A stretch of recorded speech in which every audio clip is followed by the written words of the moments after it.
भारतीय घटनेत शिल्पकार बोधिसत्व डॉक्टर बाबासाहेब आंबेडकर यांच्या विचारांना प्रतिमांना अभिवादन करू.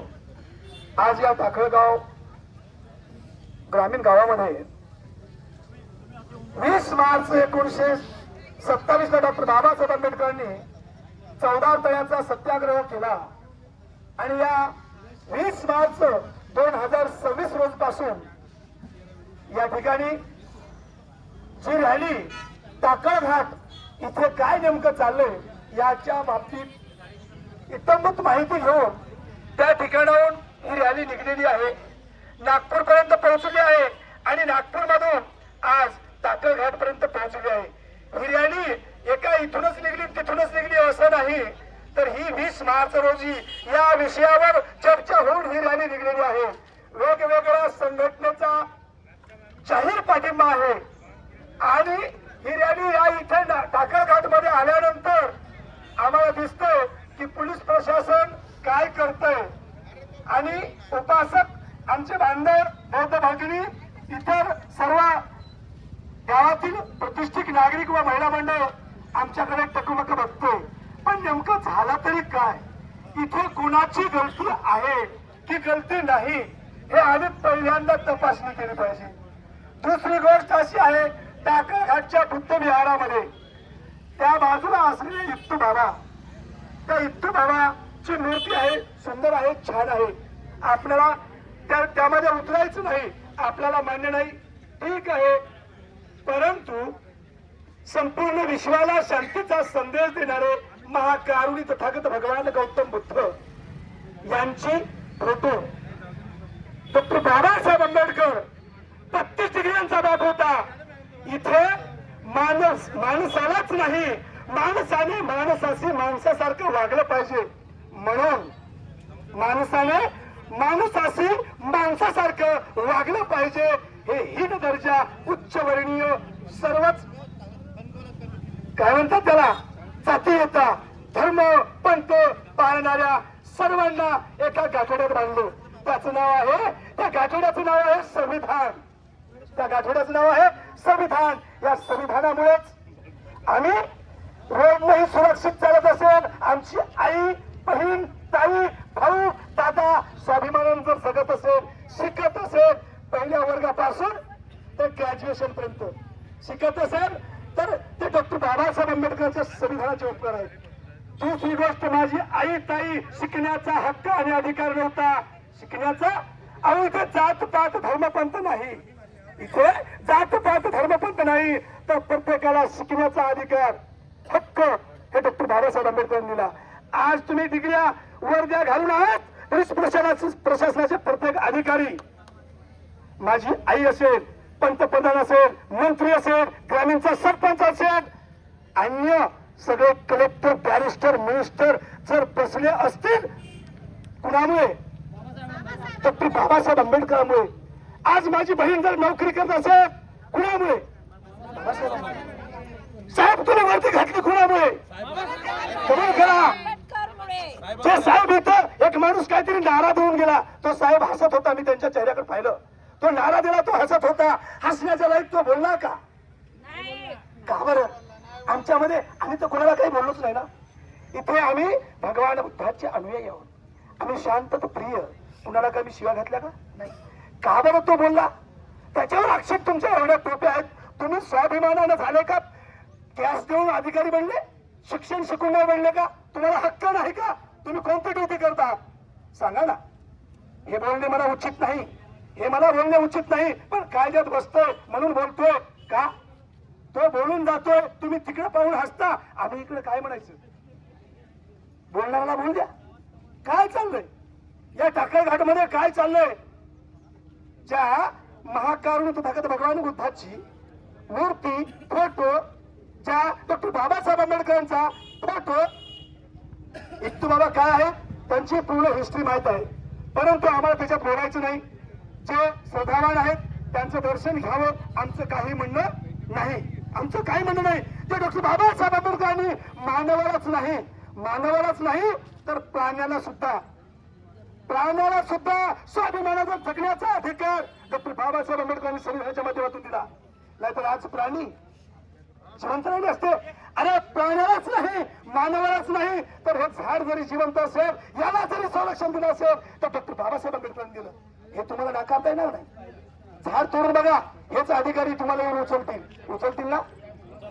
अरे झाडालाच नाही, मातीला सुद्धा न विचारता खोदून बघा, या मातीला सुद्धा संरक्षण डॉक्टर बाबासाहेब आंबेडकरांनी दिलं. बरोबर आहे. तुम्ही एवढा गोटा सुद्धा उचलू शकत नाही, कोणाला वाईट नजरेने बघू शकत नाही.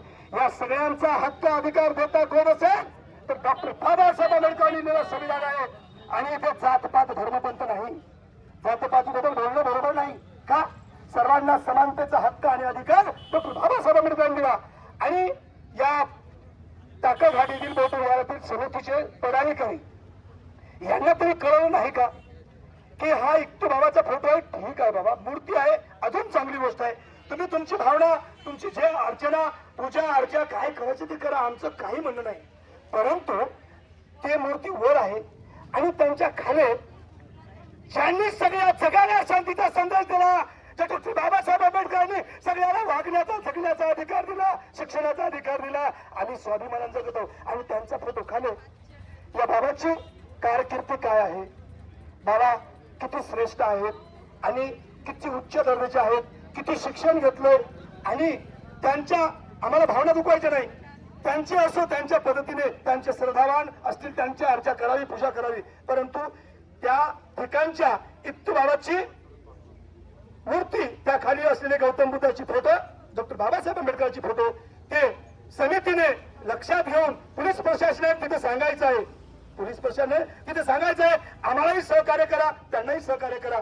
त्या दोन्ही फोटो काढून टाका, आमचा रोल संपला, आमचं काही म्हणणं नाही. आणि दुसरी गोष्ट आहे, त्रिशरण पंचशील विहारामध्ये होतं, आम्हालाही मान्य आहे. तुम्ही घ्या नका घ्या, घेतलं तर अभिनंदन. ते पंचशील एका जातीपुरतं, धर्मापुरतं, पंथापुरतं नाही तर सर्व भारतीय नाही जगाने स्वीकारलंय. परंतु त्याचा अर्थ समजून घेतला तर तुम्ही मान्य असेल तर करा, नका करू, आमचं काही म्हणणं नाही. परंतु त्रिशरण पंचशीला झाल्यानंतर लगोलगच इत्तू बाबाची आरती त्या ठिकाणी होते, हे तुम्हाला तरी योग्य वाटते का. याच्यावर सर्व गावकऱ्यांनी, सर्व पोलीस प्रशासनाने, अजून कोणते अधिकारी असतील, ग्रामपंचायतचे यातले कोणी, डिस्ट्रिक्ट पोलीस पाटील जे कोणी असतील, त्यांनी याच्यावर विचार करावा. कारण हा वाद आम्ही उपस्थित केलेला नाही, किंवा हे मुंबईहून आले यांनी उपस्थित केला नाही, किंवा हे नागपूरचे आहेत यांनी उपस्थित केला नाही. हा वाद कोणी उपस्थित केला, गावच्या समितीच्या या सर्वांनी केला आहे. इथे वाद कुणाचाच नाही, परंतु ही भावनिक गोष्ट आहे, श्रद्धावान गोष्ट आहे, भावना दुखत आहे म्हणून मी व्यक्त होत आहे. त्यासाठी ते त्या ठिकाणून हटवावं. आरती तुम्ही तुमची आरती करा, हो, पण तिथे पंचशिला घेऊ नका, आमचं काय म्हणणं नाही. आणि पंचशिला घेतली तिथे आरती घेऊ नका, विषय संपला. इथे काहीच नाही. आणि आम्हाला मुंबईहून महाड चौदार्थ तिथून रॅली काढायची काय गरज आहे.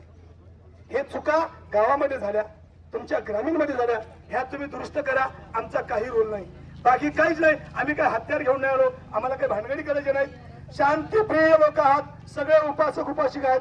पोलीस प्रशासनाचे अधिकारी बोलतात की तुम्ही इतके लई जण जाऊ नका. आता तिथे किती भीड आहे हो, आमच्याकडे काय आहे का, आम्ही कोणाला शिव्या घातल्या का, नाही.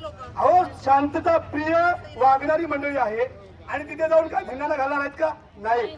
आम्हाला फक्त आमचा प्रश्न एवढाच आहे, तेवढा सोडवा, विषय संपला. बरोबर आहे ना. दुसरी कोणाची काहीच मागणी नाही. दुसरी गोष्ट आहे, त्या ठिकाणी आपण बसून बोलूया, कारण हे गोष्ट एकमेकावर वाद प्रतिवाद बोलण्याने, क्रोधित होण्याने मिटणार नाही. तथागत बुद्धांनी सांगितलं, वादाने वाद कधीच मिटलेला नाही, आतापर्यंत मिटलेला नाही. वाद शांतीने मिटवायचा आहे, एखादा की बसून मिटवायचा आहे. आणि हा छोटासा वाद आहे, हे जगभर पसरवून दोन्ही जे युक्त भावाला मानणारे आहेत त्यांची भावना दुखवायची नाही, जे भगवान बुद्धाला बाबासाहेबांना मानणारे आहेत त्यांची भावना दुखवायची नाही. हे बसून सुरळीतपणे करून या ठिकाणाहून तिथे जाणार, तिथे बोलून प्रॉब्लेम सॉल्व्ह करायचा. याच्यावर पुन्हा कुठलं आंदोलन बी करणार नाही, कोणी तुमच्या गावापर्यंत येणार पण नाहीत. येणारे भाविक येतील, श्रद्धावान येतील, बुद्ध विहाराचं दर्शन घ्यायला येणारे जे काही लोक असतील ते सर्व येतच आहेत, येत अनेक येत राहतील. याच्यामध्ये आमचं कधी काय कोणी बोलले का. परंतु हे असं होत असताना दिसतंय, भावना दुखतंय. याच्यापेक्षा मोठंही आंदोलन होऊ शकते बरं. परंतु हा प्रश्न सुटला नाही तर, आणि हा सुटला तर प्रश्न मिटला की हो, ग्रामीणचा प्रश्न आहे, इथे आपण बसून मिटवून घेऊ. होईल का असं? पोलीस प्रशासनाचे अधिकारी असतील, समितीचे असतील, एक दोन या, आपण बसूया. असा प्रश्न सुटणार नाही, नाही तर वादाने वादच वाढत राहील. वाद वाढवायचंच नाही, हे बुद्धाची शिकवण आहे. आहेत का?